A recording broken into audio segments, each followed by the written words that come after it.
5 अगस्त को फैसला आ गया तोशा खाना ट्रायल का और बड़ी उजलत में आया और उस फैसले के हवाले से कई ऐसी चीज़ें हैं जिसके ऊपर एतराज़ उठाया जा सकता है कानूनी तौर पे। मिसाल के तौर पे सबसे पहला एतराज़ तो ये है कि जो एक ड्यू प्रोसेस ऑफ लॉ होता है, जो आइन का तकाजा है, जो कानून का तकाजा है, आइन में आर्टिकल 10A है जो राइट टू फेयर ट्रायल की बात करता है। फिर कानून पूरी एक क्रिमिनल जूरिस्प्रूडेंस है जो ये कहती है that accused is the favourite child of the law, जिसका मतलब ये है कि जब तक प्रोसिक्यूशन बियॉन्ड रीजनेबल डाउट तमाम तर शकूक व शुबहात से बाला तर होकर अपना मुकदमा शवाहिद की रोशनी में मुल्जिम के खिलाफ अदालत के सामने साबित नहीं कर देती है, तब तक मुल्जिम जो है उसको अदालत प्रिज्यूम करेगी इनोसेंट अनलेस प्रूवन गिल्टी। तो उसके लिए जो पहली एक रिक्वायरमेंट होती है ना, वो ये होती है कि मुल्जिम को उसका हक के दिफा दिया जाए, right to defend himself through a council, या फिर वो कुछ गवाहान को अगर तलब करना चाहता है, अपने हक में कोई गवाही दिलवाना चाहता है, तो अदालत उन गवाहान को बुलाती है, सुनती है, फिर उन पर जरा करवाती है, फिर अकॉर्डिंगली ज़ेन बनाती है कि ये गवाही या ये पीस ऑफ एविडेंस मुतलका है या गैर मुतलका है। तो मेरी नज़र में एक वकील की हैसियत से जो तोशा खाना का ट्रायल है, उसकी जो जजमेंट है जो जज हुमायूं दिलावर ने दी है, उसमें एक तो बहुत बड़ा फ्लॉ ये है कि जो मुतलका विटनेसेस चेयरमैन पीटीआई की जो दरख्वास्त थी कि इनको तलब किया जाए, उनको उन्होंने मुस्तरद कर दिया सुने बगैर, पहली चीज़। दूसरी चीज़ ये है कि उनके जो मैंने अपने 16-17 साल के वकालत के करियर में कोई जजमेंट ऐसी नहीं देखी कि जिसके अंदर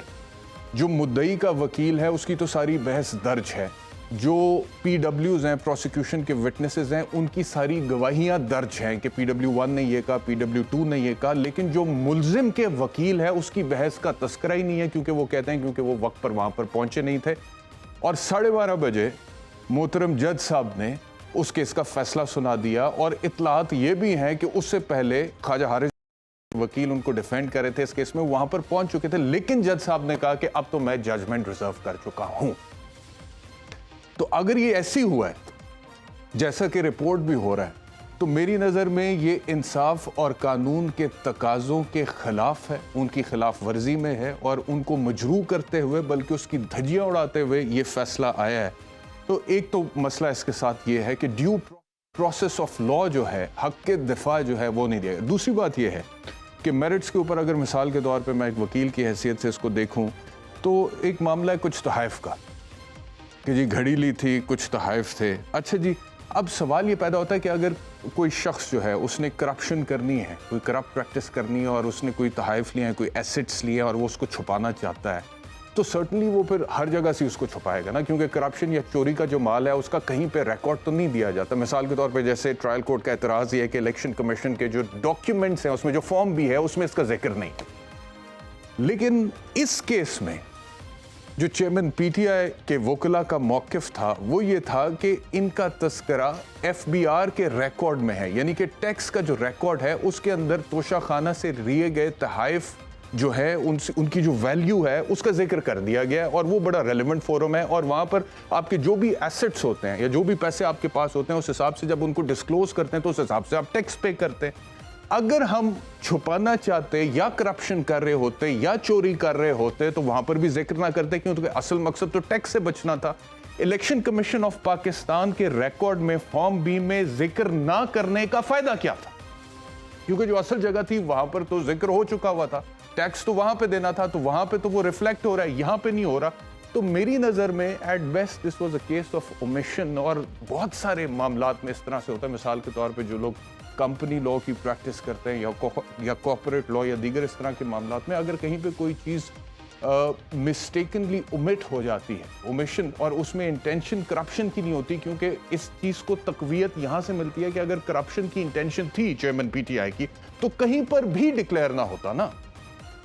तो एक जगह पे डिक्लेयर है जो रेलिवेंट फोरम है, जो असल फोरम है, जहाँ से टैक्स जाना है। दूसरी जगह पे एक फॉर्मेलिटी के तौर पे मेंशन अगर फॉर्म बी में करना था और नहीं हुआ है, तो उसमें इंटेंशन करप्शन की इस वजह से मेरे ख्याल में इन्फर नहीं की जा सकती है, क्योंकि दूसरे सरकारी रिकॉर्ड में उसका जिक्र किया गया। So benefit of the doubt always goes to the accused. تو ایک تو دوسرا یہ مسئلہ ہوا ہے. تیسرا پھر کچھ ہسٹری ہے, کچھ ریکارڈ ہے. مثال کے طور پہ یہ نواز شریف صاحب کا جہاں تک تعلق ہے یا آصف علی زرداری صاحب کا جہاں تک تعلق ہے, تو میں جب دیکھتا ہوں کہ نواز شریف صاحب کے حوالے سے ریکارڈ یہ بتاتا ہے کہ سال 2008 میں انہوں نے توشہ خانہ سے مرسیڈیز گاڑی لی جس کی قیمت تقریباً 42,55,000 روپے تھی. 6,36,000 روپے دے کر مرسیڈیز گاڑی لے لی. تو گاڑی تو لے ہی نہیں سکتے ہیں توشہ خانہ کے قانون کے مطابق, لیکن لے لی. لیکن اس کے باوجود کوئی کیس ہی نہیں ہے. جو کیس نیب میں ہوا تھا,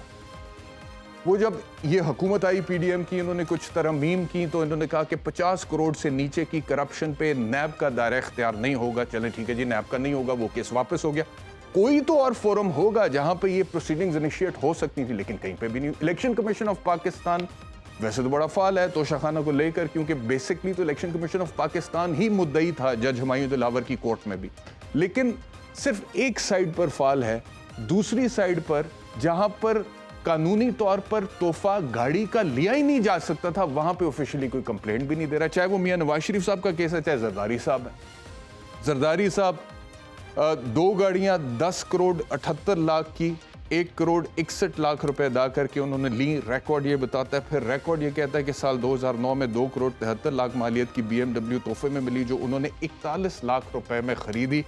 جو کہ گاڑی قانون کے مطابق لے نہیں سکتے تھے. اس کے علاوہ میڈیا پہ آپ دیکھ چکے ہیں, یہ ریکارڈ بھی سامنے آ چکا ہے کہ کچھ معاملات گاڑیوں سے ہٹ کے بھی ایسے تھے جو کہ ہوئے ہیں, اور اس میں ایسا ہے کہ کچھ تحائف لیے ہیں میاں نواز شریف صاحب نے, اور وہ ڈسکلوز جو ہے فارم بی میں نہیں. یعنی کہ 13 جنوری 2016 کو میاں نواز شریف بیگم کلثوم نواز صاحبہ کے حوالے سے آ رہا ہے ریکارڈ میں کہ جی انہوں نے ایک نیکلس لیا, گھڑی لی, پین لیا. ٹوٹل مالیت اس کا جو تخمینہ لگایا گیا وہ 9 کروڑ 1 لاکھ تھا, 1 کروڑ 84 لاکھ میں لیا, لیکن فارم بی میں اس کو ڈکلیئر نہیں کیا. سیم کیس جیسے عمران خان نے نہیں کیا. پھر اسی طرح نواز شریف صاحب نے 13 فروری 2016 کو ایک سونے کی انگوٹھی لی, پین لیا, کف لنکس لیے جس کے اندر سونا بھی تھا, ڈائمنڈس بھی تھے, 1 کروڑ 60 لاکھ اس کی مالیت تھی, 32 لاکھ میں لیے, فارم بی میں ڈکلیئر نہیں کیے. شاہد خاقان عباسی صاحب نے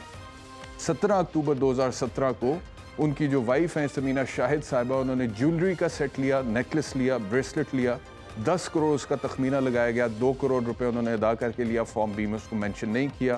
بعد میں پین لیا, انگوٹھی لی, کف لنکس لیے, 2 کروڑ 20 لاکھ تخمینہ لگایا گیا, 45 لاکھ روپیہ دے کے اس کو کر لیا. 28 نومبر 2017 کو رولیکس گھڑی لی, کف لنکس لیے, 2 کروڑ 30 لاکھ روپیہ اس کا تخمینہ لگایا گیا, 46 لاکھ روپے دے کر اس کو حاصل کر لیا. 17 اپریل 2018 کو رولیکس گھڑی لی, کف لنکس لیے, پین لیا, رنگ لی, 2 کروڑ 60 لاکھ اس کا تخمینہ لگایا گیا, 52 لاکھ روپے دے کے وہ لے لیا. فارم بی میں ڈکلیئر نہیں. اسی طرح خواجہ آصف کے حوالے سے ہے کہ 17 اکتوبر 2017 کو گھڑی لی, کف لنکس لیے, رنگ لی, 1 کروڑ 17 لاکھ تخمینہ لگایا گیا, 23 لاکھ دے کر لیا گیا, لیکن فارم بی میں اس کو ڈکلیئر نہیں کیا گیا. تو یہ وہ سارے کیسز ہیں جو کہ میڈیا کے اوپر آلریڈی ڈسکس ہو چکے ہیں, جو کہ بڑا مثال کے طور پہ اگر چیئرمین پی ٹی آئی کی ڈسکوالیفیکیشن اور سزا 3 سال کی اور 1 لاکھ کا جرمانہ اس بنیاد پر ہو سکتا ہے تو ان لوگوں کا بھی ہو سکتا ہے, but there is no application as yet. تو یہ دوسری بات ہے اس کیس کے حوالے سے. اور تیسرا میں نے گاڑیوں کا ذکر کر دیا کہ جہاں پہ قانونی طور پہ گاڑی لے ہی نہیں سکتے ہیں اس پہ بھی کوئی کارروائی نہیں ہے, لیکن اس کیس میں ہم نے بھرپور طریقے سے ایکسپیڈیشسلی اینڈ آئی وڈ سے کہ انڈیو ہیسٹ کے ساتھ وہ ٹرائل کی ججمنٹ ہم نے آتے ہوئے دیکھی ہے.